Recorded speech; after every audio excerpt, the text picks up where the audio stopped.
You're listening to a Frequency Podcast Network production. So, how have things been where you live? Are they hot? I'm gonna guess they've been hot.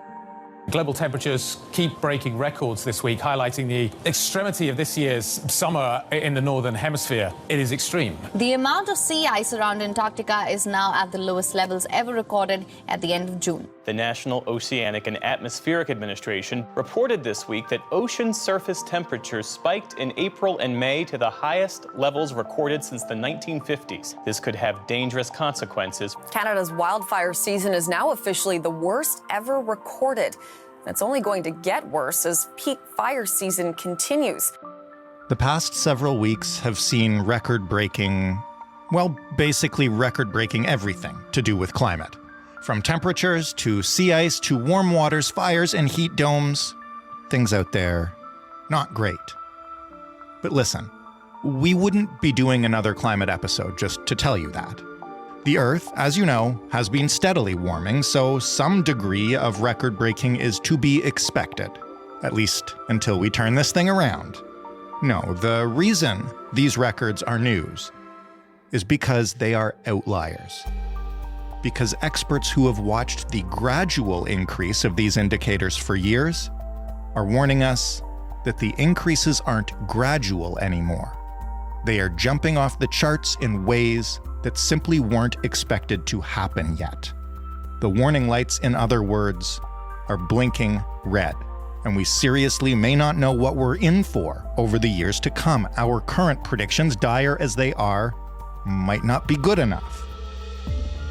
So have we reached a climate tipping point? Is this the beginning of whatever comes next? And if it is, will it be enough to shock us into pushing harder to save ourselves?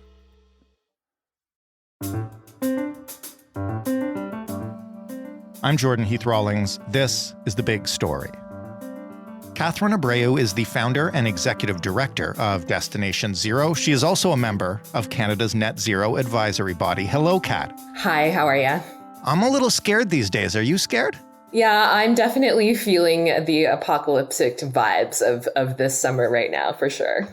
Okay, well, let's talk a little bit about, before we get to how bad it is and what, if anything, we can do about it, let's talk a little bit about what those vibes are. It's reported on Monday that was the hottest day ever recorded, and then Tuesday broke that record. Not sure yet if Wednesday broke that one, but when we talk about global temperature records, what does that actually mean?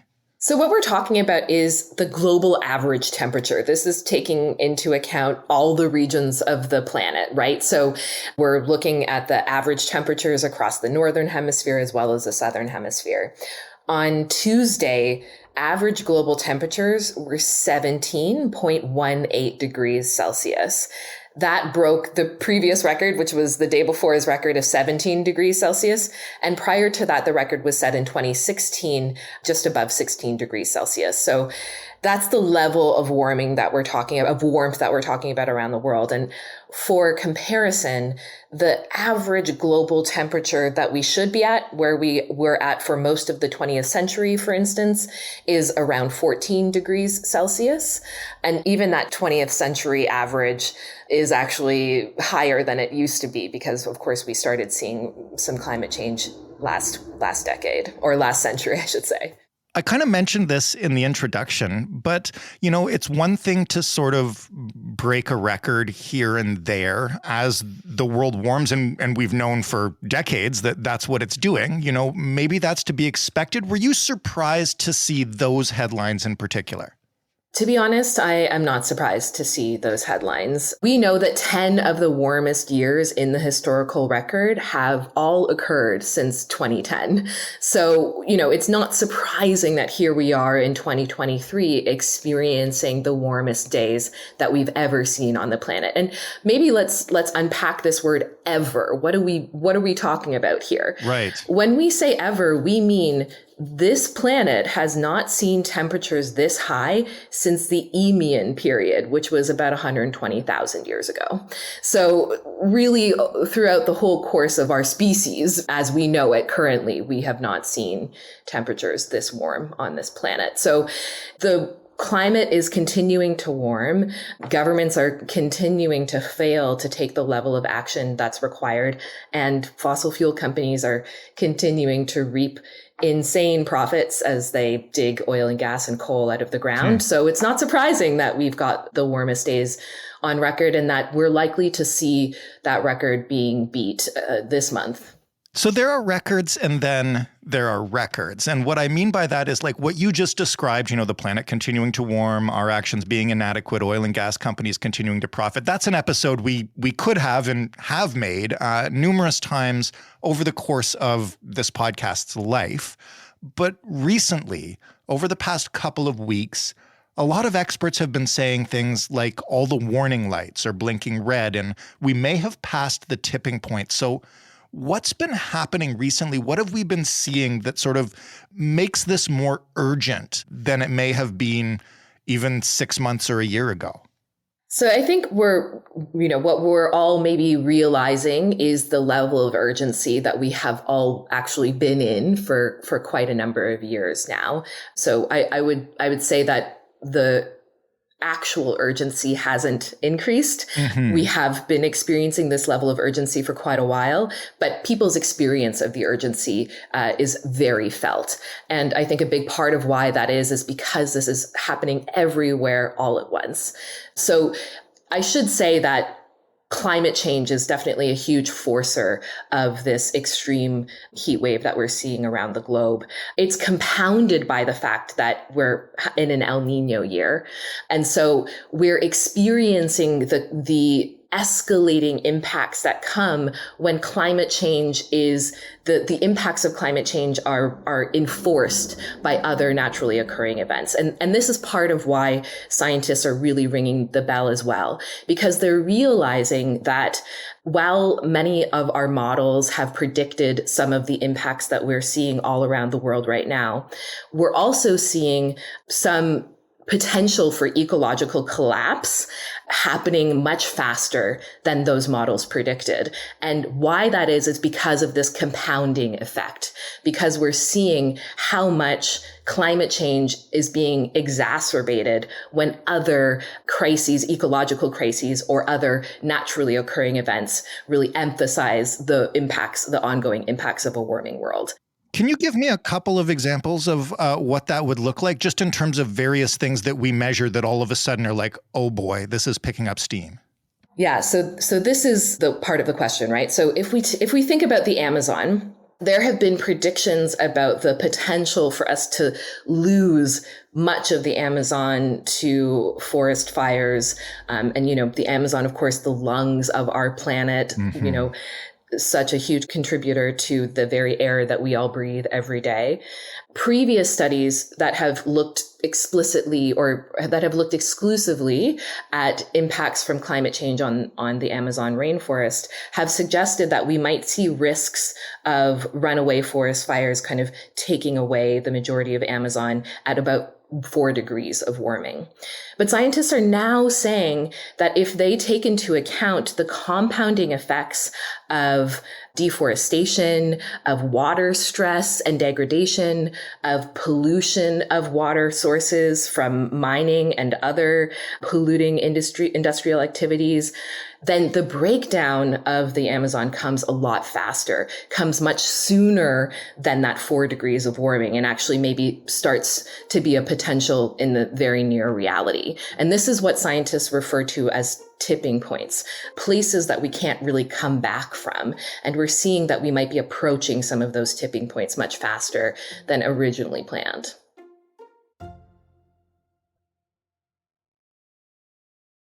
One of the other reports I've seen has to do with kind of the average ocean temperature, I guess. And I can describe it for those who are listening and who haven't seen it, because it's a kind of graph that we've seen for a lot of climate related things recently, which is like year over year, you can see the temperatures like slowly inching up, and maybe there's a down year here or an up year here, but the overall total is trending up. And then you look at this year's and it's like half an inch above everything. And it feels like this is just like a giant step towards whatever disaster we're trying to avoid here. That's right. And this is what this concept of tipping points is meant to describe. So when we look into climate science, a tipping point is kind of this critical threshold that when we cross it, there are irreversible changes that are happening, not just to the climate system, but also to human societies and other ecological systems. So these are things that we can't come back from. So for instance, if we get to a place where most coral reefs have died off, there's no way of bringing those coral reefs back. Tipping points are also examples of catastrophic events that, if they occur, will be drivers of cascading effects. So they'll be things that actually make the momentum behind climate change even worse. And an example of that is the melting of the Greenland ice sheet. Scientists have predicted that the Greenland ice sheet might reach a catastrophic melting point in the very near future. Now, it will take a millennia, of course, for that ice sheet to actually melt. Mm-hmm. But if we go past that tipping point, there's no way to stop the melting of that ice sheet. And underneath that ice sheet, there's a bunch of methane that gets released into the atmosphere. And we've all heard about how much of a powerful climate change forcer methane is. So you see those cascading effects coming from that kind of tipping point. And I would say right here at home, we have an example of a cascading tipping point in the boreal forest. And again, we're very close to reaching a place where the permafrost in the boreal forest just goes away forever. And we can, I think, all imagine the profound impacts that will have on communities and other ecological systems in the north that depend on that permafrost. So, we're getting to this place now where we're starting to understand that the world has changed, is changing in some ways that we're not going to be able to come back from. Business as usual or getting back to normal is an increasingly vanishing proposal. Well, you and I have spoken before about, the need to push as hard as we can to keep warming to 1.5 degrees. And it feels like we're racing past that. And I guess what I'm trying to ask, just in terms of all these numbers that we're seeing in these records we're breaking, is like, at what point do we have to start to throw out some of the predictions we made around 1.5 or 2 degrees because we're seeing so many anomalies and so many of these cascading effects that you're talking about? So this is a really critical question. And I think a lot of folks are asking themselves this. And we're starting to see pieces where climate scientists are saying 1.5 degrees is no longer possible. Let's start thinking about, warming that goes beyond 1.5. It is really important that we do that thinking because, as I've said, we've already locked in so many impacts, and we know that those impacts will escalate. Even if we stopped somehow, clawed back all global emissions tomorrow, right, the impacts that we've locked in would be continuing to affect us and the non-human world for decades to come. So we need to be thinking about how to address those impacts. Absolutely. But the question of, do we just give up hope on keeping average global warming as low as we possibly can, keeping it as close as possible to the levels that we know we need to keep warming at in order to avoid some of those most catastrophic tipping points? We can't afford to give up that battle. What we can say is, okay, we might be in a position where we've now locked in an overshoot, because of the failure of government action, because of the wealth and influence of the fossil fuel industry, we probably will push past 1.5 degrees of warming. But we have the ability, if we plan and act now, to put in place the solutions that will be able to claw us back from that overshoot. So even if we get to 1.7 degrees of warming, if we have the right plans in place to have been restoring our ecosystems and building up our carbon sinks, then as those carbon sinks grow, in between 2050 and 2100, for instance, then they start to claw back some of that carbon pollution and hopefully lower some of those global temperatures closer to 1.5 degrees Celsius. So that's kind of what we're fighting for now, is seeing that it's likely that we're going to overshoot 1.5 degrees. How do we make sure we deal with the impacts from climate change that we've already baked in? And how do we continue to grow our efforts to cut climate pollution so that we're able to stay as close to that 1.5 threshold as we possibly can and come back from an overshoot as quickly as we can?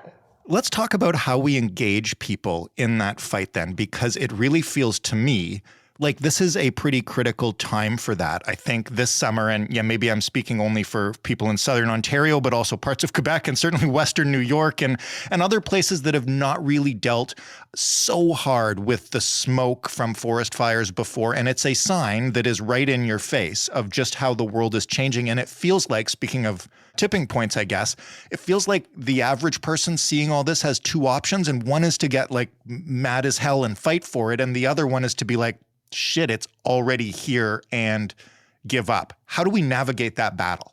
I guess I just want to, reach out to all of the listeners that are hearing this conversation and say the choice to give up is not a choice that's available to us. Yeah. We all have people we love. We all have places we love.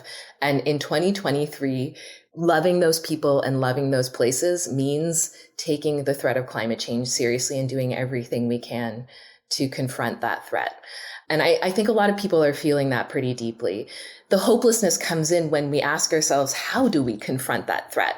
The power of the status quo, of the incumbents who make their billions in this current scenario that doesn't work for most people or the planet. How do we counter the power and influence of those people who are trying to hold us back from doing what we know needs to be done? That's the question that we need to be asking ourselves. You and I have been chatting about climate change for years at this point, Jordan. And I think in every conversation we have, I mentioned that the key thing we really have to do is stop producing and burning fossil fuels. We're in a place where that is clearer than ever, and where the, I think villainous quality of the fossil fuel industry that made enormous profits last year, that, doubled the record-breaking profits of any year prior. The 5 largest oil and gas majors made $219 billion in 2022. I think the writing's on the wall that this is an industry that is no longer providing the, means of well-being and sustenance to the planet. And it's one that we need to work out of existence. And we need to plan for that because it can't happen overnight. And so we're now seeing, I think, a shift where the reality is that renewable energy and energy efficiency also had a boomer year in 2022. So that's some good news that we can turn to. And what we need governments to be doing is having the courage to say, I am no longer going to bend to the will of this industry that is killing my communities, that is killing the places I love. And I am going to double down on making sure the renewable energy revolution takes off in the country I have jurisdiction over in and around the world. Well, let's talk about this tipping point then, because this is hopeful. And as I kind of mentioned to you when we reached out to you, is I feel like I also, as well as seeing horrible charts about the end of the world, I also continually see news that, country X has now devoted Y percentage of its energy away from fossil fuels, and that number continues to grow, and renewables continue to get cheaper. And is there a point which, I guess, the governments that you're talking about, it's not like something that we have to beg them to do because it's the right thing to do, that it's just simply the only way and the cheaper way? Exactly. So yeah, I love your framing of let's talk about these positive tipping points, because we did reach actually some thrilling positive tipping points in 2022. For the first time in 2022, we saw investments in renewable energy and energy efficiency outstrip investments in fossil fuels. So we saw the levels of money being poured into the clean energy economy outstripping the money that's being poured into the problem. And that is really positive news. The vast majority of new energy capacity that came online in electricity grids in 2022 came from renewable energy. So about 83% of the new energy that went into electricity grids in 2022 came from renewables. And the cost, as you said, of those renewables is getting cheaper and cheaper every year. Solar energy costs have declined by 90% since 2009. Wind energy costs have declined 70% in that time period. So we are really seeing this incredible takeoff in terms of new sources of energy coming online. We're also seeing the global economy use energy smarter. And that's a really critical piece of the puzzle, because part of the problem that we have that contributes to climate change is this relationship with energy that's incredibly inefficient. And in 2022, we saw that the global economy was about 2% more efficient than any previous year. That 2% increase in efficiency, by the way, that's what we are looking for in global models. That's what the IEA tells us we need to replicate year over year to get to the level of energy efficiency that we need to be on that 1.5 pathway. So we hit that last year, and that's great news too. I think we got some real visibility in 2022 to the ways in which the fossil fuel industry stands in the way of renewable energy. And a lot of that is through lobbying governments and through soaking up so much of the wealth that's out there with public subsidies. Many governments are continuing to spend public dollars on fossil fuel infrastructure. So we're in a place now where the renewable energy technology is good to go. And the thing that's missing is, again, government decision makers saying no to the fossil fuel lobby and saying yes to putting their political and financial resources into growing the renewable energy and energy efficient industries that will drive the energy systems of the future. Okay, this is my last question, and it's about one more tipping point, which is, at what point does it become unavoidable for governments of all stripes to not do that? And I say this because over the past few years, as we see these natural disasters that are obviously linked to climate change, I think of what has to happen for politicians who oppose renewable energy and support fossil fuels to realize that it's just untenable. I look at the massive heat dome over Texas as like a perfect example of like a fossil fuel state getting hit with the consequences of their actions. And obviously it's awful for the people who are suffering, but I wonder if at some point those sorts of events will just make it inevitable that politicians have to change their tone in order for like them to survive. Or am I just dreaming? This is a question I ask myself on a regular basis as well. So it's a good question to ask. Do I think that these kinds of horrific climate impacts are making everyone around the world ask their politicians of any political stripe, hey, what are you planning to do about climate change? Yes. Is it the case that the mere economics will force many political decision makers into supporting clean and safe energy policies? For sure. We didn't even talk about the fact that many jurisdictions around the world now have policies to ban internal combustion engines by 2035 or 2040, right? Including Canada. So imagine the huge landscape shift that will create in demand for fossil fuels once many cars around the world are now running on electricity. So the economics will start to really push out fossil fuels in many cases, for sure. However, the thing that we really, really need to be zeroing in on when we talk to our political decision makers about what we expect of them is this point around the political and economic influence of the fossil fuel industry. We now see in the US that while Biden is talking a good talk with the IRA, he's also signing agreements to build fossil fuel pipelines to appease one senator. And these kinds of situations where political deal making and the demands of the elite to keep getting richer are being favored over the decision to listen to constituents and make decisions that are best for their well-being has to stop. And I think that is an area where we in our advocacy have to be getting a lot clearer and start saying, our well-being is not associated with the well-being of this industry. In fact, this industry is actively working to undermine my personal well-being and the well-being of people I care about. And so, hey, politician, I need you to stop listening to the demands of the fossil fuel industry and start listening to the demands of my community, which just says we need energy services and we want those to come from clean energy. And that's the critical tipping point, I guess. Kat, thank you so much for this. I know it started out depressing. It's great to also talk about positive tipping points as well. Thanks, Jordan. Catherine Abreu, Executive Director of Destination Zero. That was the big story. I wish we had better news for you, but it's nice to have some positivity in there. And hey, if it helps us all make a push, then it's worth sifting through some bad news. You can find us anytime at The Big Story FPN on Twitter. We are also now on Threads. You can go and find us on Threads if you're getting all into the new social media channels. Very soon, we will be on Blue Sky, and you can find us there as well if what you really want is to follow the every social media update of your favorite daily news podcast. If you just want to talk to us and don't want to bother with social media, you can email us, hello@thebigstorypodcast.ca, or you can call us and leave a voicemail. 416-935-5935 is that number. Thanks for listening. I'm Jordan Heath Rawlings. We have a special themed week for you next week.